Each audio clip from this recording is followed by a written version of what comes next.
Welcome back, students. Today, we're diving into this explainer module on section 11.3 of our software engineering syllabus, which covers fault-tolerant architectures. I'm absolutely thrilled to guide you through this material today.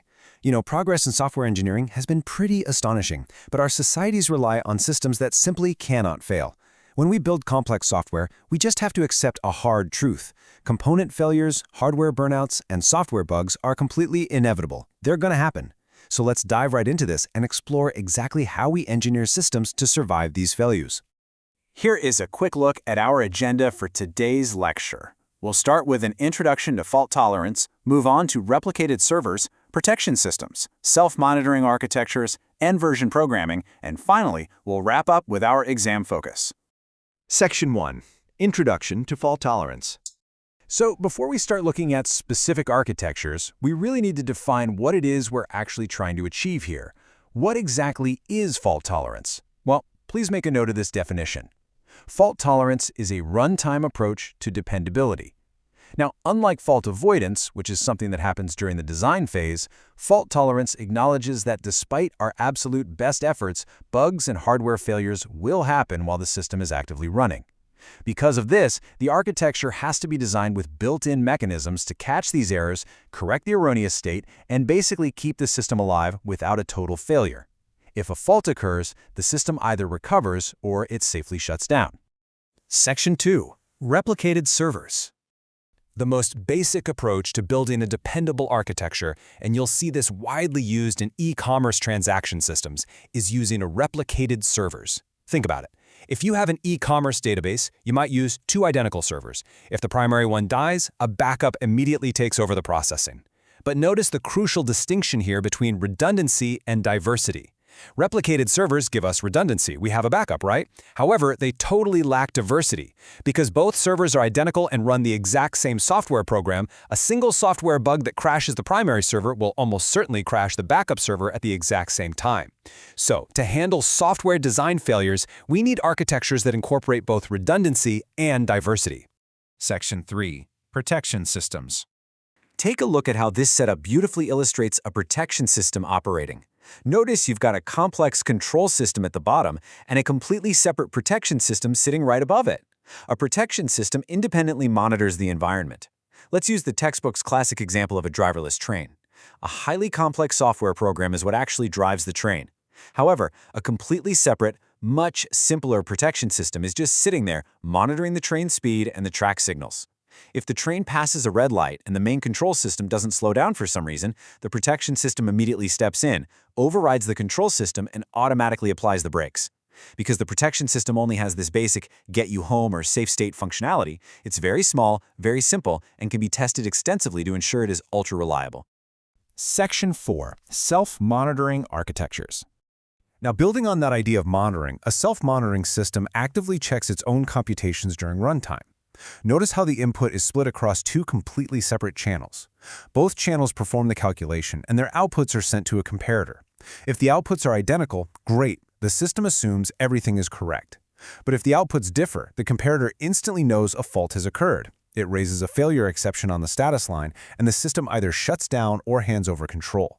This is incredibly useful for things like medical diagnostic machines, where it's far safer for the machine to just halt than to accidentally give a patient the wrong treatment. But what if you literally cannot just shut down? Well, in highly critical environments requiring continuous availability, we run multiple self-monitoring systems in parallel. A really famous example of this is the Airbus 340 flight control system. It uses 5 self-checking computers constantly cross-checking each other in the air. To achieve critical diversity, the engineers followed a very specific set of steps.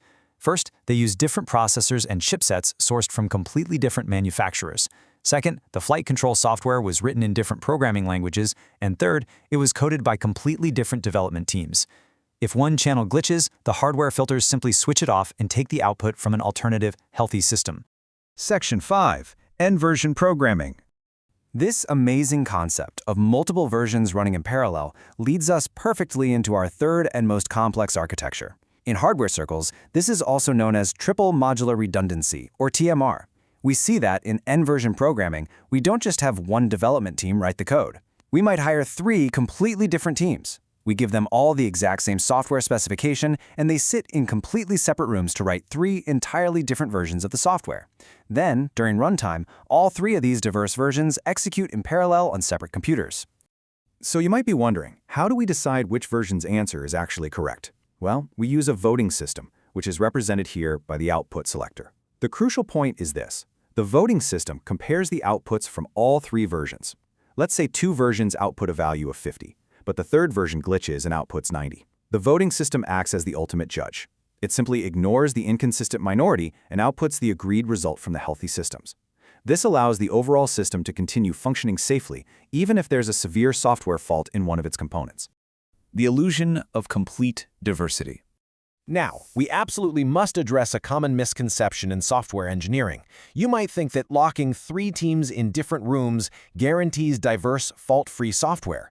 Unfortunately, experiments have actually shown that independent teams often make the exact same mistakes. But why?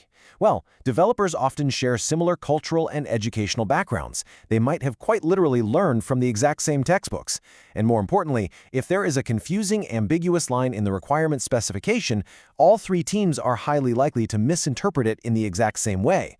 So, while software diversity improves reliability significantly, it is never a perfect shield against human error.